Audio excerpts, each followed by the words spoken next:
Hello, everyone, and welcome back to the POVdcast, where we share our point of views on nerdy movies, TV, and other forms of entertainment. My name is Titus. I'm Kiwi. And I'm Graydon, and today we will be reviewing Supergirl. Let's go. So, do we want to start off with our scores for Supergirl? Our ratings? Yep. Yeah. We have not talked with each other about the movie at all. We don't know any of our opinions on it, so I'm interested to see what y'all think of it. Same. Yeah, me too. Our scores for Supergirl in 3, 2, 1. 7 out 6 of 10. out of 10. 6 out of 10. Yeah. Yeah, so we're about the same range. It's not great. It's not great. But it's not. It's pretty it's mid. not terrible. It's not No. terrible. No, it's not terrible. Like it's some not. people are saying this is worse. Some people are saying this is the worst superhero movie ever, and it's really not. No, it's not. It's not. But it's compared to the other superhero movies we have gotten lately, it feels lower. You know, it doesn't feel like a 6 out of 10. But when I look at it, it got good stuff. So it deserves 6 out of 10 in my opinion. Now, what I think is funny about this is even though I'm giving it a 6 out of 10, if this was in the DCEU, this would be such an easy top 5 movie. Which, it just goes to show that DC, while it may have fallen back a little bit, it's still doing much better than it used to be. Yeah. Mm-hmm. True. It would. That is a good point. It's not like... If it was the MCU, this would be... bottom 5, maybe bottom 10. No. At least bottom 10. Come on. I'd say bottom 10 for sure, but not bottom 5. No, probably not. I don't think bottom 10. Where would y'all rank it in like the MCU? Wait, let me pull up my Letterboxd review ranking. Where I would put it in my MCU ranking? Yeah, like where in the range, because it gives me Guardians vibes, kind of. It really does. It feels like it's trying to be Guardians. Right. That is pissing me off. Now I'll say this. I think for me, the beginning of the movie started off well. Like, I liked the comedy. I liked where we were going. I liked not necessarily the plot, but I liked what we were doing. And then we kind of got to the best quick. I don't know the name of the planet that they went to, but when we got to the planet where Kara and Ruthie were drugged or being held, and where they found Lobo, that's when it kind of slowed down for me. And it took a lot of time to get to the resolution, and the resolution wasn't great. That was I think it wasn't great. Act, Villain right? was kind of buns. Yeah. Yeah, Krem, wasn't it? Mm-hmm. Yeah, Krem. Okay, so going back to the MCU thing, I personally would not have it bottom 10 because I think it's better than all the movies I'm about to mention. I think Supergirl is better than Captain America Brave New World, Eternals, Black Widow, Iron Man 2, Ant-Man and the Wasp, Thor Love and Thunder, Multiverse of Madness, Thor Dark World, Incredible Hulk, The Marvels, Captain Marvel, and Quantumania. I think it's better than all of those, so I wouldn't quite put it top 10, but if it was in the MCU, it would definitely be in the lower half. Fair. So the thing about my list right now is that I haven't seen all of MCU. I haven't seen Brave New World. I haven't seen Quantumania, so I don't got like those to bump it up. I got everything up until Infinity War right now logged on my Letterboxd. So yeah, I got it on in my bottom 4. The 3 movies I got under it is Thor 1, Thor 2, and The Incredible Hulk. So it's like... I think it is actually around the same quality of Thor 1, but I might slightly prefer Thor 1, but that might just be nostalgia talking. Yeah, I got this, like, slightly above Thor 1. Slightly. What do you guys think was the best scene and the worst scene in the movie? Are we going straight to spoilers? I'm fine with it, personally. Yeah, so spoiler warning for Supergirl. Yep, okay. All right, what do you, Kiwi, what was your favorite scene? You know what? Anything with Superman, anything with David Cornsweet, my goat as Superman. Like, there wasn't a single single frame where he was on the screen and it wasn't a huge smile on my face.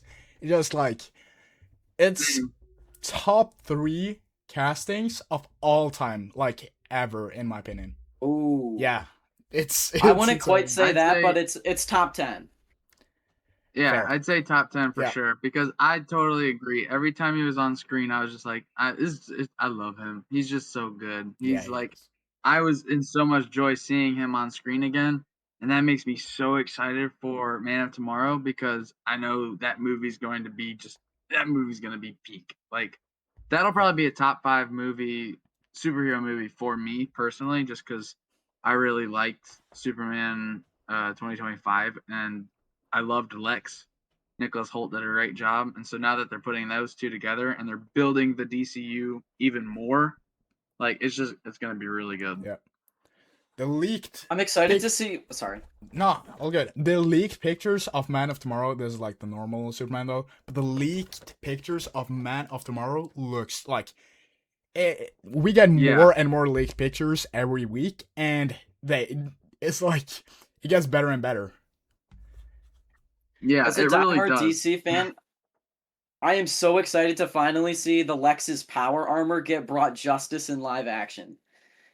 They've decided to not do it in basically every single interpretation of Lex. I think they might have in the CW, but it looked horrible. So I wouldn't fully count that, but it everything about it just looks perfect. Even the Superman suit looks better. I'm interested to see though what Lex did to get Superman mad enough to just start pounding him on the ground like that. True. Yeah, I haven't seen a ton of leaked pictures, just because I'm trying to stay very out of it and go in blind. But I have seen a couple of pictures of the suit and David Cornsweet, and I'm very excited and ready for that movie. Yeah, I'm glad we all agreed that Superman. Even it is a little sad though that the collective agreement is that Superman was the best part of the Supergirl movie. That's a little sad to say, but it is true. I think the last scene with the two of them was phenomenal, but that was like by far the best scene. Yeah, I don't think it's sad either, because if Supergirl was an 8 out of 10 for me, I still think nothing would top the Superman scenes, because they are straight 10 out of 10s. They fit perfectly in this movie. I agree. I think especially the last 100%. one. I know it's a bit colorful, but that's so people know we're good. Oh, I was talking about the one in the apartment where Kara says that she's gonna hang there in Metropolis for a bit. Yeah. That was the last one. True. Yeah, that was great scenes too. Holy. I know this has been talked on the internet to death, but I do think the worst scene in the movie is by far for me the one needle drop during the final battle. It just does not play. It's trying to be James Gunn, and it's just straight up failing, in my opinion. Yeah. They should have had Call Me playing, in my opinion, because when they had that song playing in the trailers, like, it felt matching and like meshed together really well. And I think if they would have done that, they could have had a perfect needle drop. They could have done so much better if they used that song instead. Yeah. But personally, I do think. Not go on. You go, Q. Not go on. I think that the needle drop, the song, when you listen to the lyrics and you understand the character and what it's coming from Ruthie's point of view, it does make sense. But the general audience isn't going to get that, and they're not going to. It's going to come off as bad to general audience that doesn't like really look into it, just because, I mean, it's a song in a movie, and you're not thinking of the point of view. You're not thinking of what this character's been through in the moment. You're just looking for a badass action scene, and you get a girly song that doesn't match the scene at all. So, yep.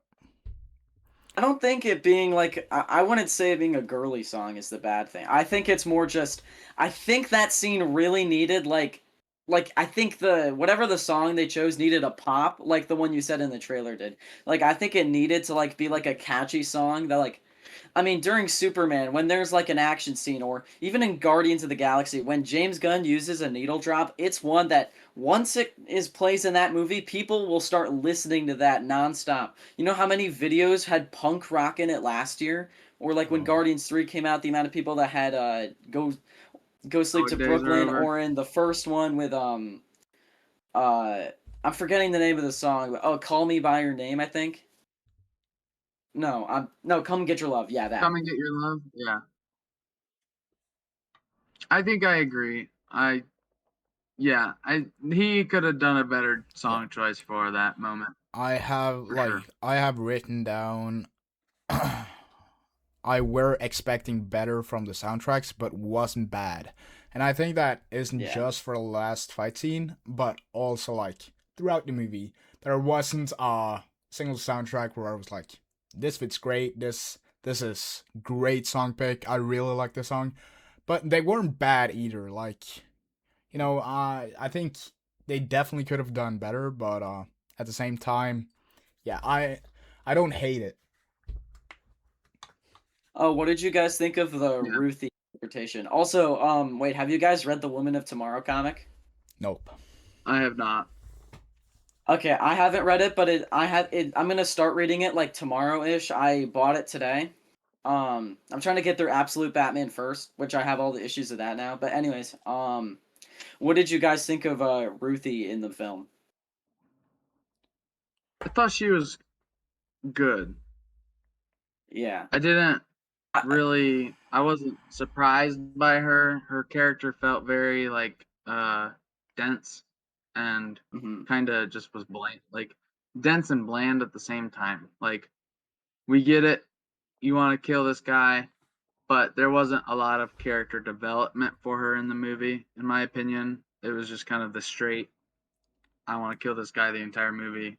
I mean, she did end up, but that was like, she ended up not killing Krem, but that was a choice that was kind of sprung at us, even though that message of choosing to be good kind of happened in the last like 30 minutes.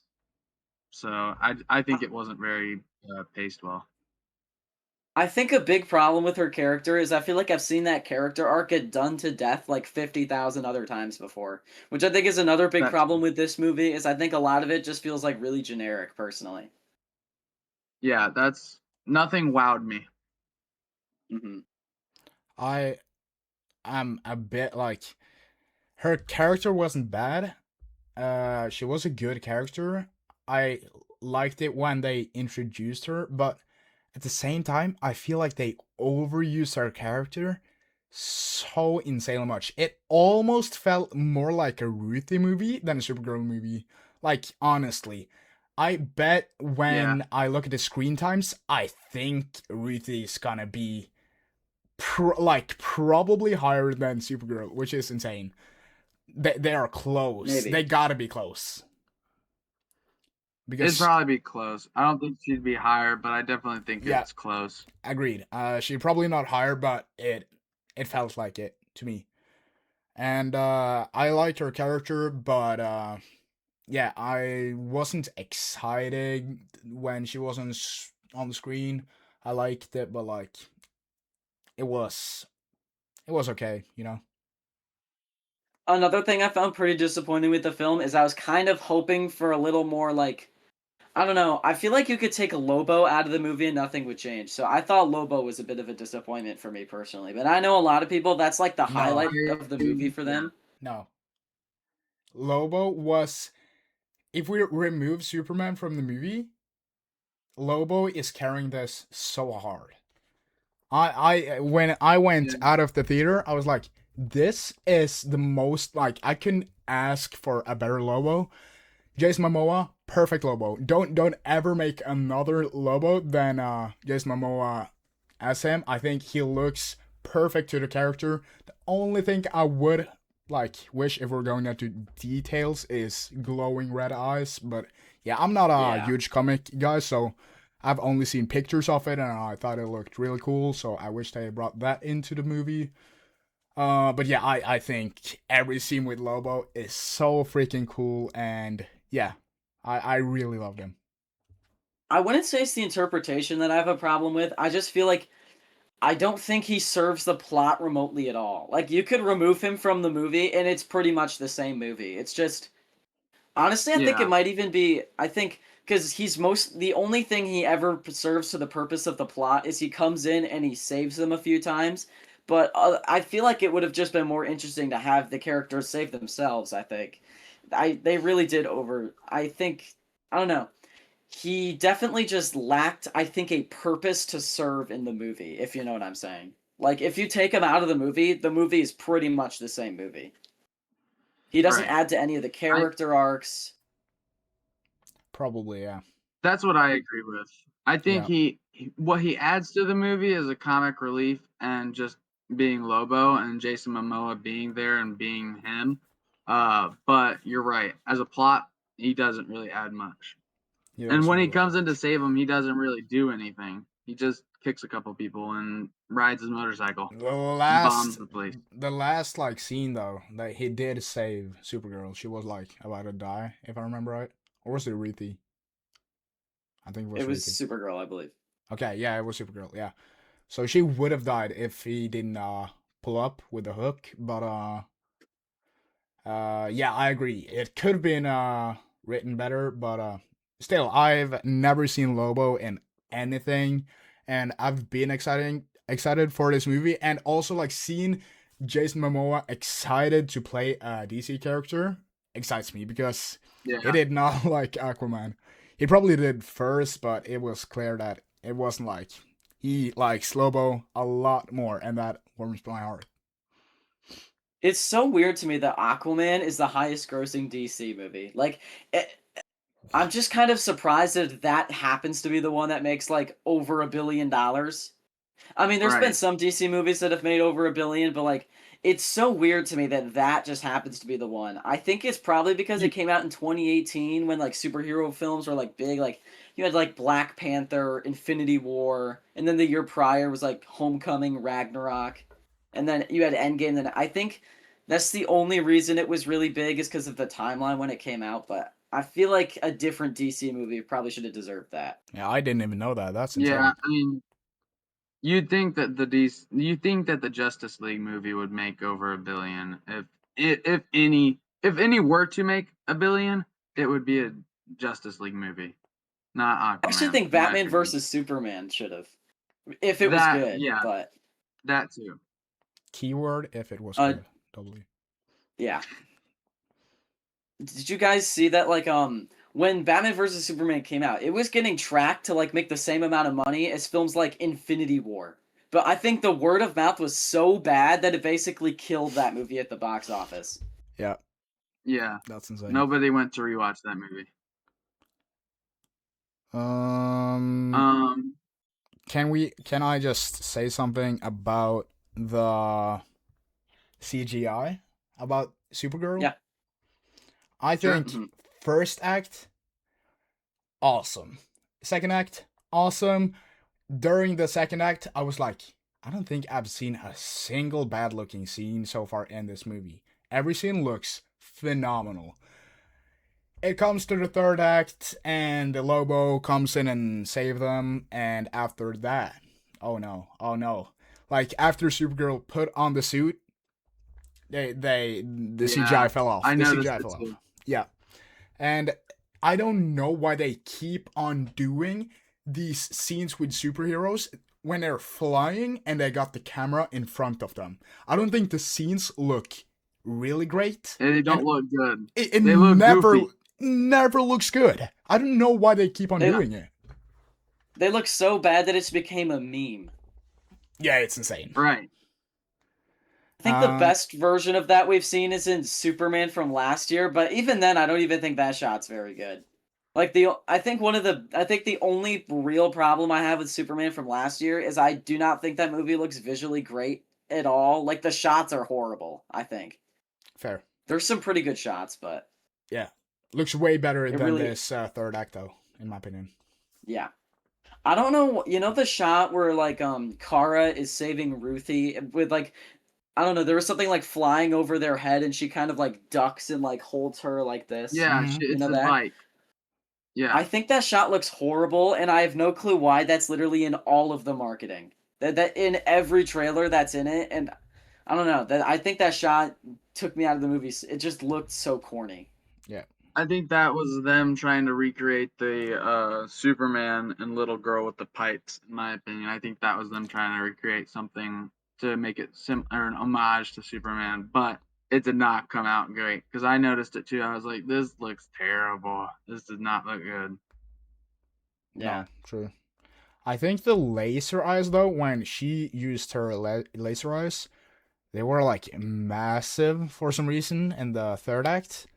But that Yeah. looked great. I really like that. That was a lot like some Cyclops type That was level that was laser the eyes. first scene that I got hyped at when Yeah, she blasted the hole through the ships. That was like the first scene that I actually was like, okay, yeah, here yeah. we go. That one too. And when she's under the water and she looks up and she uses her laser eyes, you see this massive like beam up in the sky. Looks great. Right. Yeah, it does. Yeah. So What the did you guys CGI, think of the flashback scenes? I like them. I thought they were great. I think those were without Superman. I think those were the best scenes in the movie, in my opinion. I Uh, agree. Yep. They I think were. the backstory they did really well. I think then talking in Kryptonian was a really nice touch that they added. I think the message, like that was the only time that I like kind of uh felt something in the movie. Mm, Because it was they took their little mini planet kinda, and they took it, and then kryptonite started growing in the ground, and then that's when the mom died, and then that's when Kara started to get depressed. She didn't know her life was on Krypton, and then message of you don't have to be nice, but just be good. That was a really nice thing to add into there because I always wondered. I'm not a big comic person, but I always wondered why Supergirl is different from Superman, and that helped explain that a lot for me. Because I didn't know Superman left before. I didn't know Superman left before Krypton exploded. me neither. Like I didn't, or yeah, and so I Well, didn't know that's why he was different from Kara and her life style. Well, he did. part of I the think. whole. Oh, my bad. Sorry. No, no, no. Go on. A lot. I feel like I don't know. So they actually deviate with that bit from the comics a lot. I'm not too sure why, because in the whole movie they make a huge deal with, because Clark goes off the planet before Kara is even born, which is not a thing, and they make a whole big deal about how he's older. That is not really the case in the comic. In the comic, Kara is like I don't know, like 5 or something when Clark leaves as a toddler, and then she's stuck there. I'm not too sure why they changed that. I'm just making you aware because that's not. They did definitely deviate from the comics with that a little bit. I'm not too sure why, Okay. but I think Hmm. if I were told before I went in to see that movie that the backstory would actually be like exciting and be like, oh wow, I didn't know this. This actually matters. I would be surprised because this is like useful Superman info. This is useful info. If this wasn't in the movie, I would care less about Supergirl's character and Superman's character. So it's like Yeah. really useful in this movie, and also it's entertaining. And as you said, Mhm. Graydon, you Right. actually feel something during it. When yeah, I she, think that was definitely the best segment of the film. yeah, That was agreed. probably also when the I CGI looked the best. Yeah, I also got like, Yeah, those shots were nice. I liked those. Those were pleasing to look at. yeah, agreed. They look perfect. I got one last thing about this movie, which I want to talk Sure. about. Why do they keep making superhero movies which are non-origin movies? I know this got like a bit origin background with the background stories and shit, but they no. I'm done. I'm not done with the take. Why do they keep on making these movies with only using their superhero suit 2% of the movie? Like what? Yeah. What the frick? Why isn't Supergirl using this at least like half the movie? She's wearing it. The final fight, that is it. That is it.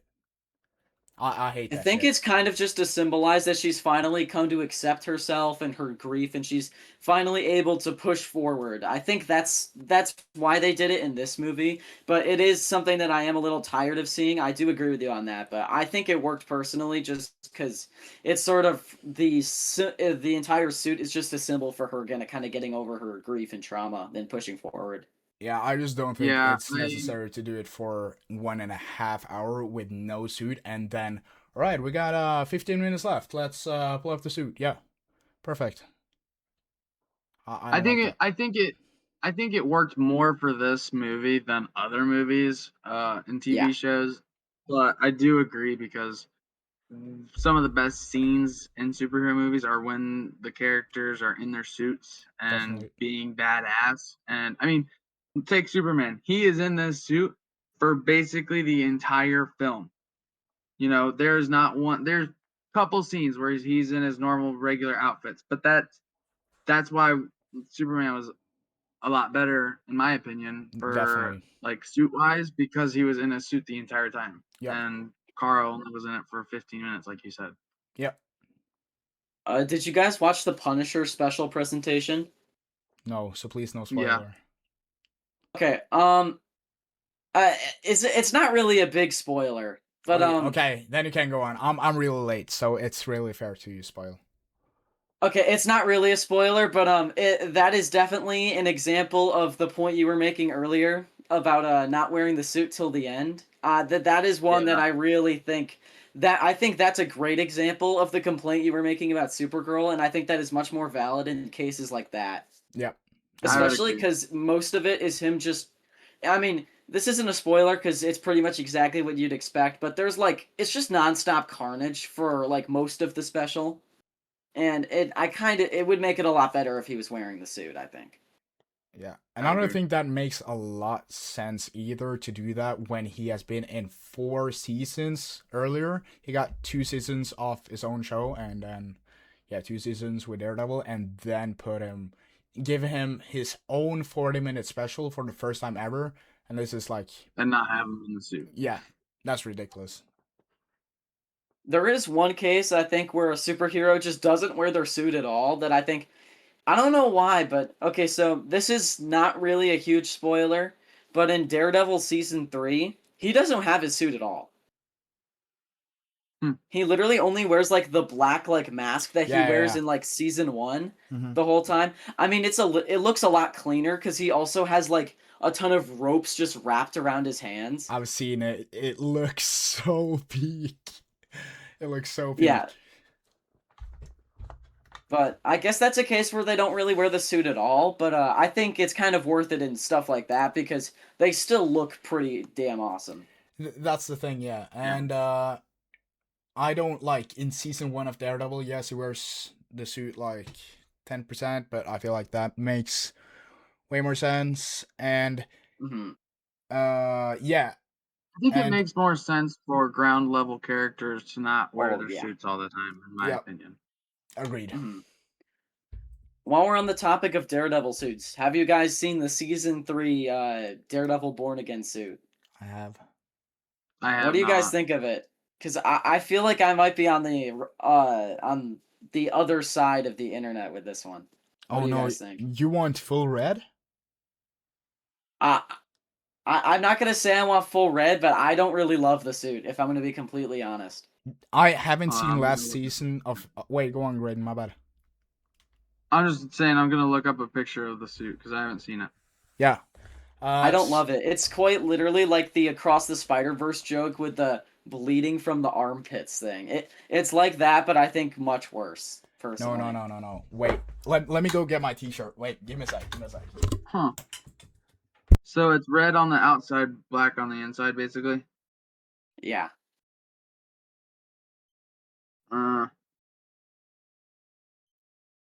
I think they're doing that for toy purposes. Look. Probably. This is like in a lot of comics. Look at that That's shit. tough. That's tough, and it's not like exactly like that, but it's partially red and it's partially black. You know, it's not exactly that, but like I have seen a lot of pictures of comics where Daredevil is like in the shadows, and you can see the red on the side of its arms and some part of his face, but the rest is black, and I think it looks so tough. And always the symbol is red. If the symbol were black, I would no, no, no, no. But I Well, I really mean, like it it. is. I think personally, what kind of draws me out is with the shirt that you just showed, that is red on the outside, black on the inside, versus in the season 3, it's black on the outside and red on the inside. I just think it would look much cleaner if it was the red on the outside or black on the inside, or just quite literally just reuse the season 2 suit. I'd also be fine with. Yeah, I did see Yeah, that. That season looked two. peak, but it's not really red on the inside though. Look at that. I know, but it's like he's bleeding from his armpits, like in Spider-Verse, that whole joke. But I don't know. I personally, of the MCU Daredevil suits, ever since they bought Netflix, I think this is definitely my least favorite. But it's not a bad suit. I'll give it that. Do you like the Yeah, She-Hulk suit? I haven't seen She-Hulk, but do you like it? I like what it means for the. Okay, so with the She-Hulk suit, I get if it looks horrible to people that aren't massive Daredevil fans, but if you've read the Daredevil run called Daredevil Yellow, you'll like really appreciate the suit and kind of what it stands for. But I can totally get why that like is so like off-putting to like basically everyone in the general audience. But it's a really cool homage to the comics. Hmm. I think that's more. I guess as a suit, it's not the best, but I think I appreciate it more just because it's a really cool homage to one of the best Daredevil stories. Fair. I can't relate since I haven't seen it, but yeah. It's really good if you want to check it out. A little spoiler for Graydon, or it's not a spoiler, but I think the part of season 1 Daredevil where he used the red suit, it looks so horrible on him. The suit itself does no. You haven't seen the helmet. You haven't seen the helmet. If you really wait, I'm gonna try to get a picture of it. Look Okay, it's at not the best, but I like it. fuck. Wait, it's too bright. It looks way worse in that picture, by the way. It doesn't. Look at that face. It's half frick, dude. Let me try It to looks see. way better in the show. is that in season 1 of Daredevil? Yes. Yeah. Look, it kind of Oh. like goes up from here. What the frick? That is the worst, I think, of the red Daredevil suits. That's for sure. Yeah. Hmm. I agree. I really I like think I'm on the new episode one. 9 of that show. What? I'm on episode 9 of Daredevil season 1. I got it locked in. It's so good. Has it been a while since Yeah, you? it is good. I love it. I just gotta sit down and watch it. Hmm. Has it been a while since you saw last episode, or is it like recently? About 3 or 4 days ago, the last Ah. time I watched an episode. Got you. I thought you maybe like put it on pause and hadn't been on it for like a few months, but that's great. You should keep on Yeah. watching. It's peak. Let me know what you think of season 2, because season 2 is such a weird season. It's a weird season. Can I Because give? I think. Sorry. No, can I give a spoiler-free like what I think of it? Yeah. I think I think it's when I saw episode 1 and 2, I was like, this is gonna be the best season ever. This is gonna be better than season 1, which was insane. Because season 1 was so great. And then something happens. A character gets introduced, I think, in episode 4 or Electric. 5. It's episode 6. Yeah. No. She did not get introduced in episode 6. There's no way. It's got to be earlier than that. I'm pretty sure it's 4 to 5 episodes of Punisher. Yeah, but she got introduced while Punisher was. Okay, well, I'm not gonna say much, but like, she got introduced and the show fell off for me. Yeah, I agree. And yeah, wait, have you seen the Born Again season 3 leak with Elektra? Yeah.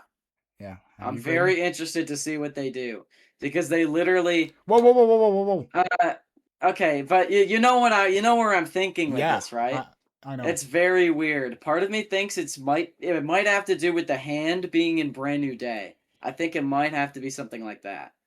Yeah, as a guy who have never read an Electra comic, who have never played an Electra game or whatever. I have seen her movie. I did not like her, but when I saw her get introduced in the first episode of Daredevil season 2, I was like, okay, this looks more promising than the Electra movie. But then it just like, you know, I figured I'm just not a fan of the character. That's it. She is a decent bit better in the comics, but she's still not like the best love interest, but she is a good step better than she is in the interpretations in live action. All right. Probably I still reason think for me she's to read I think comics. she's over people like adore her in the comics. I think she's kind of overrated. Yeah. But Okay. it's still way better than in the shows. Okay, so thank you all so much for watching our reviews of Supergirl. We are now gonna move on to a Marvel segment I prepped, since we just talked about Marvel, why not? And please let us know in the comments what you think of Supergirl. How do you think we are doing so far in this podcast? What do y'all want to see? Do y'all have a question you want us to answer on the pod? Yeah, feel free to say anything in the comments, and yeah, see y'all in the next episode. Okay, so this segment is called $15 5 characters. Okay. Y'all get, and right here you got to agree with one character.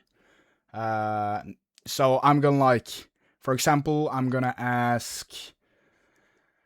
say spend $15 to defeat the Hulk, and I say $5 is Thor from Infinity War, and $4 is Ant-Man.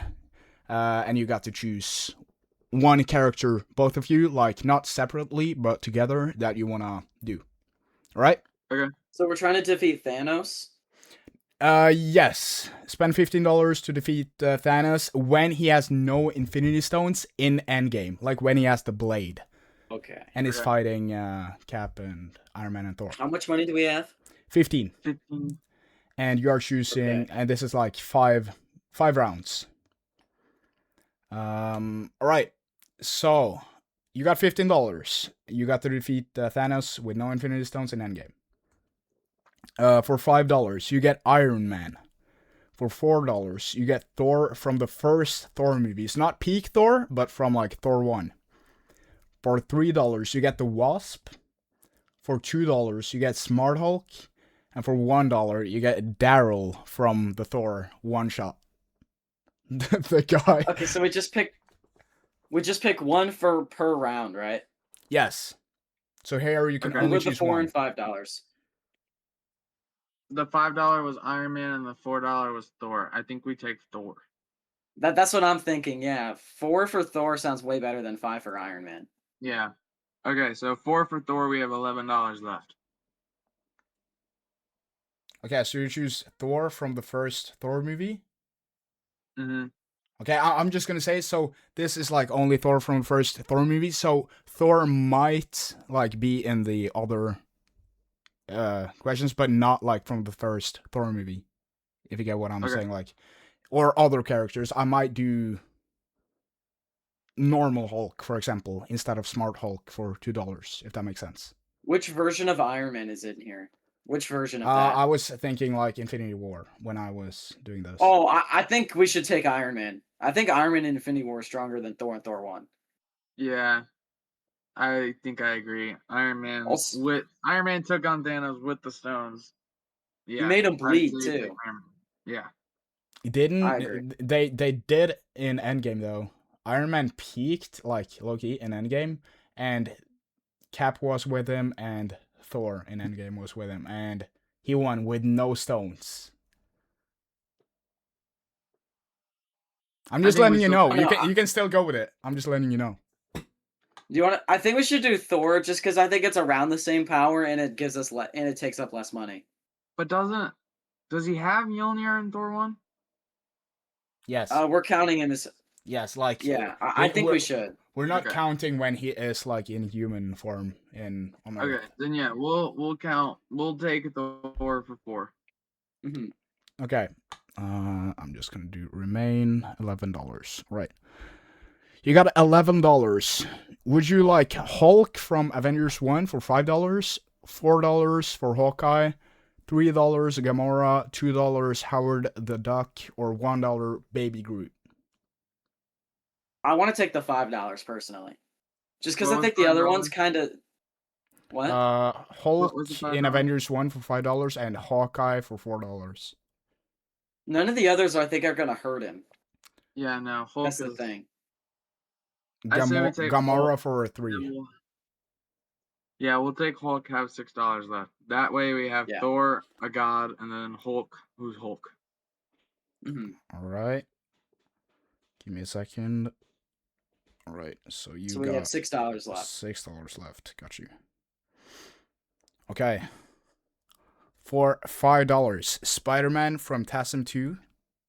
$4. Yeah, that was $5. Spider-Man from TASM 2. $4 Killmonger, Black Panther 1. $3 Star-Lord. $2 Drax, and $1 J. Jonah Jameson. We're I'm taking thinking Drax J. or Jonah Star-Lord. Jameson. No, we taking J. Jonah Jameson. He's gonna be hating, and it's gonna get in Thanos' head.